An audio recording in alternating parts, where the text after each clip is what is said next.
Praise the lord. జనవరి 5వ తేదీ 2026. ఈ రోజు దేవుని వాగ్దానము.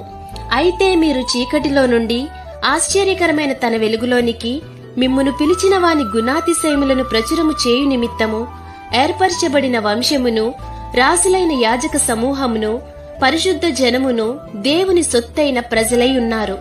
మొదటి పేతురు రాసిన పత్రిక 2వ అధ్యాయము 9వ వచనం. అయితే యెహోవా మనతో చెప్పినట్లు మన పితరులను ప్రేమించి వారి యందు ఆనందపడి సమస్త జనములలో నుండి మనలను ఏర్పరచుకున్నారు.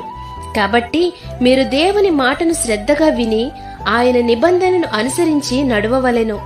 ఆ రీతిగా మీరున్న ఎడల సమస్త జనములలో నుండి మిమ్మును వేరు చేసి దేవుని రాజ్యముగాను ఆయన సొత్తైన ప్రజగా మిమ్మును నియమిస్తారని ఆశిస్తూ ఈ వాగ్దానం మీ జీవితంలో నెరవేరాలని కోరుకుంటూ దేవుని సువార్త పరిచర్యలో మీ సహోదరి.